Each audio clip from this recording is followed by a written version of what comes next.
జనసేన పార్టీకి మరొక తలనొప్పి. జనసేన పార్టీ ఎమ్మెల్యేలు అక్రమాలు చేస్తున్నారు, అక్రమాలకి పాల్పడుతున్నారు. పవన్ కళ్యాణ్ గారికి తెలీదా ఆయన ఏం చేస్తున్నాడు?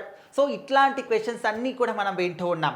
ఎవరైతే ప్రతిపక్షంలో ఉన్నారో జనసేన పార్టీ తరపున మీరు ఏం చేస్తున్నారు పవన్ కళ్యాణ్ గారు, మీ పార్టీలో ఉన్న ఎమ్మెల్యేలే అక్రమాలు చేస్తున్నారో అని చెప్పేసి ఇప్పుడు క్వశ్చన్ చేస్తున్నటువంటి సందర్భాలు చూస్తూ ఉన్నాం. సో అంతటి పరిస్థితి ఎందుకు వచ్చింది? మరి వీళ్ళు చేస్తున్నటువంటి అక్రమాలు పవన్ కళ్యాణ్ గారి దగ్గరికి వెళ్ళట్లేదా? అంటే వెళ్ళకుండానే మధ్యలోనే ఎవరైనా ఆపేస్తున్నారా? ఆపేసినంత మాత్రాన ఇలాంటి వైరల్ న్యూస్లు ఆయనకు తెలియవా అని చెప్పేసి కూడా చాలామంది క్వశ్చన్ చేస్తున్నారు.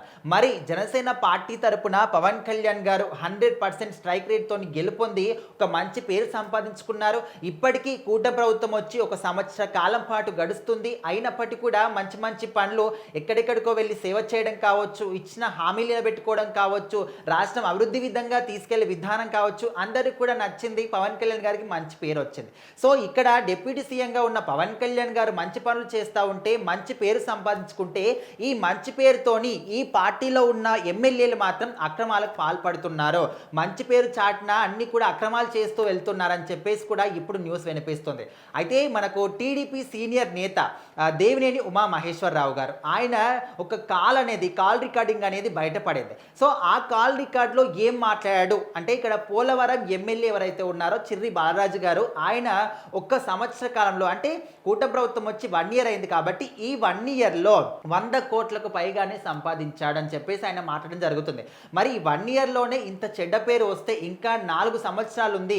ఈ 4 సంవత్సరాలు ఏ విధంగా లీడ్ చేస్తారో, కూటమి ప్రభుత్వం యొక్క పేరును చెడగొడుతున్నారు అని చెప్పేసి ఆయన ఆ కాల్ రికార్డింగ్లో మాట్లాడారు. సో మరి ఎంత అక్రమాలు చేస్తే 100 కోట్లు సంపాదించాడు, అది కూడా 1 yearలో అని చెప్పేసి ప్రజలందరూ కూడా ఇప్పుడు వ్యతిరేకమయ్యేటువంటి సందర్భాలు కూడా కనిపిస్తున్నాయి. సో అదే విధంగా ఇంకొక జనసేన ఎమ్మెల్యే బత్తుల బలరామకృష్ణ గారు, సో ఆయన పోలవరం ఎడమ కాలువలోంచి రాత్రికి రాత్రి కొన్ని వందల కొద్ది లారీల ఇసుకని తరలిస్తున్నారు. ఇక్కడ గ్రామస్తులందరూ కూడా వాపోతున్నారు, రాత్రికి రాత్రే ఇన్ని వందల కొద్ది లారీల యొక్క ఇసుకని తరలిస్తున్నారు.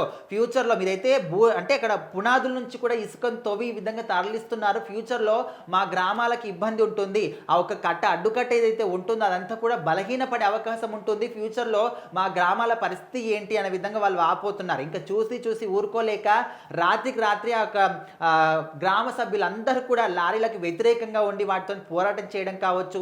సో ఆ వీడియో మొత్తం కూడా చాలా వైరల్ అయింది. అంటే ఇంత వైరల్ న్యూస్లు కూడా పవన్ కళ్యాణ్ గారు చూడట్లేదా? వాళ్ళ పార్టీ ఎమ్మెల్యేలే ఇంత అక్రమాలు చేస్తూ ఉంటే పవన్ కళ్యాణ్ గారు ఏం చేస్తున్నారు, ఎందుకు చర్యలు తీసుకోవట్లేదని చెప్పేసి కూడా ప్రతిపక్షంలో ఉన్న వాళ్ళు ఇప్పుడు క్వశ్చన్ చేస్తూ ఉన్నారు.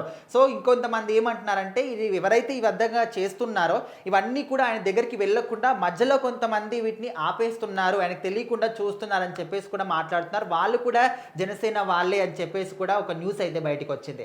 ఏదేమైనప్పటికీ జనసేన పార్టీలో ఉంటూ పవన్ కళ్యాణ్ గారు మంచి పేరు తీసుకొస్తుంటా కొద్దీ వీళ్ళందరూ కూడా ఆ మంచి పేరు చాటున ఇలాంటి అక్రమాలన్నీ కూడా చేస్తున్నారని చెప్పేసి కూడా ఇప్పుడు అందరూ కూడా మాట్లాడుకుంటున్నారు. మరి ఇదే విధంగా ముందుకెళ్తే గనక మళ్ళీ వచ్చే ఎలక్షన్స్లో జనసేన పార్టీకి తిప్పలు తప్పవనే విధంగా కూడా ప్రజలు మాట్లాడుకుంటున్నారు.